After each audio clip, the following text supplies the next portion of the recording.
네, 지금 이 순간 가장 필요한 건 치유와 위로입니다. 떠나보낸 자, 남은 자는 물론이고 이를 지켜본 우리 모두 표현하기가 어려운 충격과 상처에 휩싸여 있습니다. 정신건강의학과 전문의 박종석 원장이 나와 있습니다. 특히 유족과 지인들이 겪을 고통은 감히 헤아리기가 어렵습니다. 전문가로서는 어떻게 보고 계십니까? 사상자분들과 유가족분들, 당시 현장에 계셨던 분들은 아마 외상 후 스트레스 증상을 경험하고 있다고 생각합니다.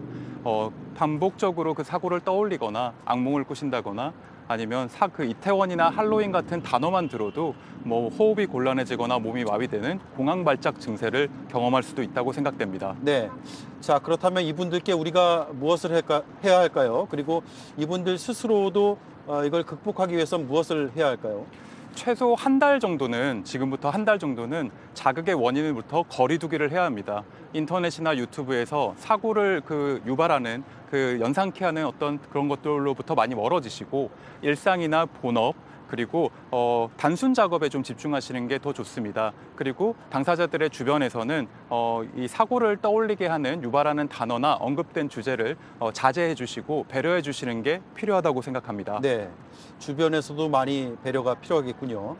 헬로윈 파티를 간 것 자체를 비판하는 그런 움직임도 아주 일부에선 있거든요.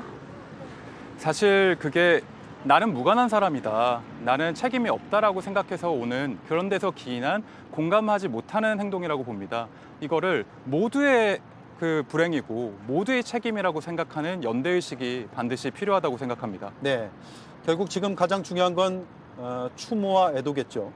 그렇죠. 원인이나 어떤 평가나 판단을 약간 접어두시고 지금 당장은 사상자와 유가족들, 그분들의 삶과 그 존중과 그 애도에 집중하시는 거에 필요하다고 생각합니다. 네.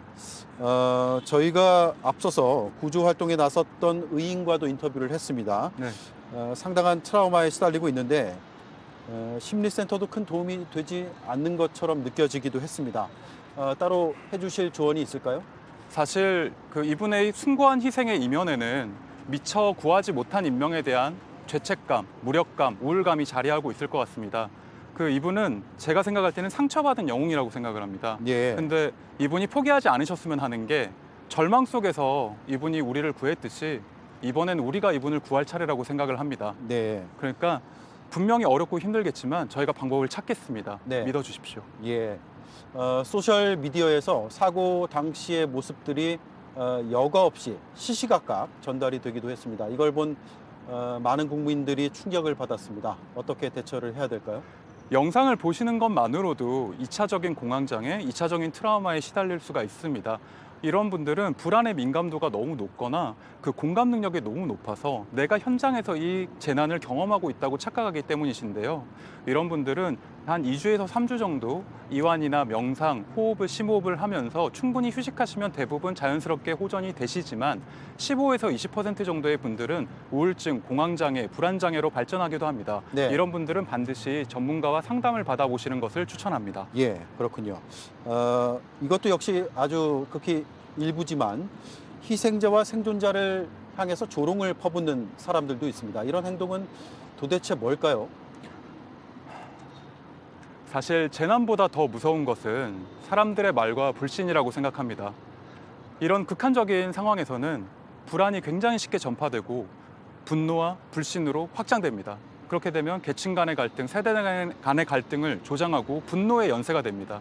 이렇게 되면 사회 전반이 우울해지고 집단 우울증, 집단 트라우마에 빠지기 때문에 2차, 3차 심리적 재난에 빠집니다. 그래서 반드시 이런 슬픔의 연쇄를 끊어야 한다고 저희는 생각합니다. 네, 국가 차원에서 애도 기간 선포한 게 2010년에 천안함 피격 사건 이후로 처음인데 국가 차원에서는 어떤 노력을 해야 될까요? 충분한 애도의 기간이 끝난다면 정부나 지자체 차원에서 심리 지원이나 어떤 서비스 같은 거, 한라인, 그리고 이런 제도적인 실질적인 논의가 반드시 이루어져야 한다고 생각을 합니다.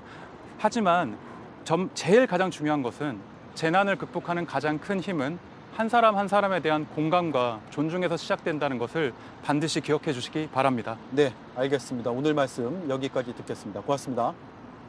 네, 박종석 정신건강의학과 전문의였습니다.